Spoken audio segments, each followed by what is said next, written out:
Assalamualaikum warahmatullahi wabarakatuh. Halo teman-teman, pada kesempatan kali ini nama saya Yoki Fauzi. Saya akan mempresentasikan kajian tentang kelompok sosial Jam'iyatun Nahdlatul Ulama yang melatar belakangi didirikannya organisasi ini. Yang pertama, karena pada waktu itu di Indonesia banyak tersebar faham-faham yang tidak sesuai dengan konteks ajaran Ahlus Sunnah wal Jamaah.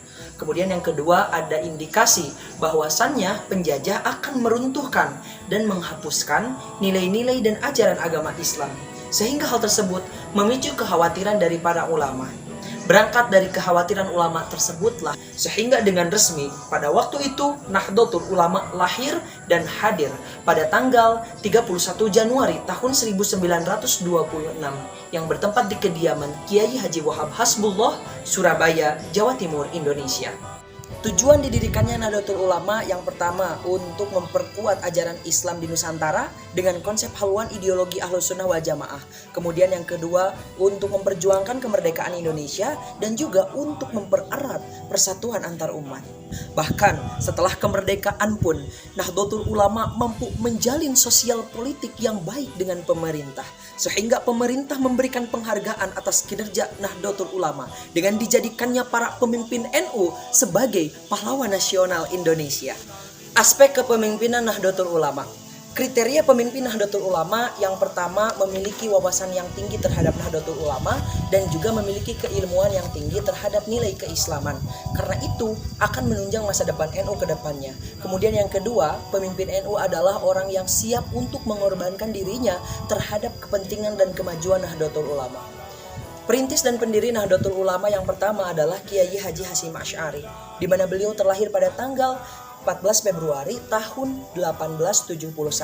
Beliau terlahir dari kalangan santri. Sehingga ketika dewasa pun, ketika beliau memimpin pun, nilai-nilai keislaman yang membuat gaya kepemimpinannya karismatik, membuat dia banyak disegani oleh seluruh masyarakat NU. Kemudian yang kedua, Kiai Haji Said Aqil Siraj, di mana beliau merupakan pemimpin Nahdlatul Ulama masa sekarang. Di usianya yang ke-67 tahun, Kiai Haji Aqil Siraj selalu bersinergi untuk terus memimpin NU menuju lebih baik. Bahkan beliau selalu menciptakan rasa aman dan damai di dalam kelompok Nahdlatul Ulama dengan selalu menggembor-gemborkan tentang nilai-nilai persatuan yang harus tetap dipegang teguh oleh warga Nahdliyin atau warga Nahdlatul Ulama. Sistem nilai yang dibawakan Nahdlatul Ulama. Yang pertama, Nahdlatul Ulama menganut kepada sistem nilai haluan ideologi Ahlus Sunnah wal Jamaah, di mana Ahlus Sunnah wal Jamaah adalah faham yang mengembalikan segala sesuatu dan mengacu kepada hukum Al-Quran, Al-Hadis, ilmu fikih, ijma ulama, dan qiyas. Kemudian yang kedua adalah nilai persatuan, di mana Nahdlatul Ulama yakin dan percaya dengan adanya persatuan Indonesia akan terus bisa maju dan bisa menghadapi seluruh tantangan. Kemudian yang ketiga adalah nilai persaudaraan. Sehubungan dengan hal ini, Nahdlatul Ulama mengeluarkan 3 konsep ukhuwah. Yang pertama, ukhuwah Islamiyah. Yang kedua, ukhuwah Wataniyah. Dan yang ketiga adalah ukhuwah Basyariyah. Dengan nilai-nilai yang dibawakan tadi, Nahdlatul Ulama hadir sebagai agen pemersatu bangsa yang mencerminkan Islam adalah agama yang ramah, agama yang santun, yang memiliki akhlakul karimah peradaban. Dan bagi orang-orang yang tidak sesuai dengan nilai-nilai tersebut, maka tidak termasuk ke dalam golongan Nahdliyin atau golongan Nahdlatul Ulama. Nahdlatul Ulama memiliki kegiatan rutin, baik kegiatan yang berupa mingguan, bulanan, atau tahunan. Kegiatan mingguan biasanya dilaksanakan seperti kegiatan muslimatan, yaitu pengajian khusus bagi wanita warga Nahdlatul Ulama. Nah, biasanya ini dilaksanakan di desa-desa ataupun per kecamatan. Kemudian kegiatan bulanan seperti contoh pertemuan rutin antar anggota Nahdlatul Ulama yang berada di kantor cabang. Kegiatan tahunan seperti contoh dilahirkannya Nabi Muhammad ataupun peringatan Isra Mi'raj ataupun peringatan diturunkannya Al-Quran. Nahdlatul Ulama memiliki banyak sekali pengikut, mulai dari kalangan tua, kalangan dewasa, dan kalangan muda. Dan pengikut Nahdlatul Ulama bukan hanya di Indonesia, akan tetapi di mancanegara. Hal tersebut, Nahdlatul Ulama pengurus besarnya membuat kantor-kantor cabang khusus bagi para pengikut Nahdlatul Ulama yang berada di daerah. Cara pengikut setia Nahdlatul Ulama mengenali Nahdlatul Ulama karena sosialisasi yang selalu digembur-gemburkan dalam bidang keagamaan. Kemudian mereka mengenal dari nenek moyang mereka, yang mana mereka merupakan nenek moyangnya adalah pengikut dari Nahdlatul Ulama itu sendiri. Nahdlatul Ulama diambil dari kata nahdoh yang berarti kebangkitan, dan ulama yang berarti ulama. Jadi Nahdlatul Ulama adalah kebangkitan ulama.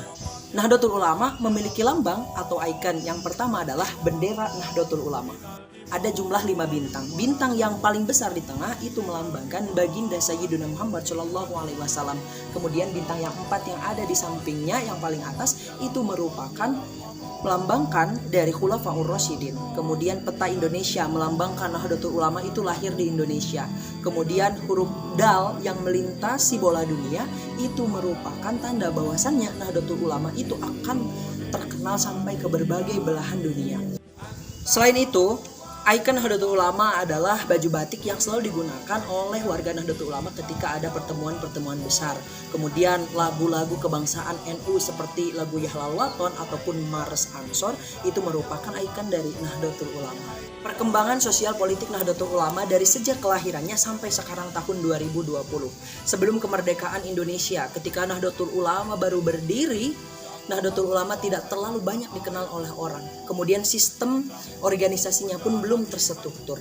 Kemudian setelah kemerdekaan, lahan perlahan Nahdlatul Ulama mengikuti pergerakan dari pemerintah.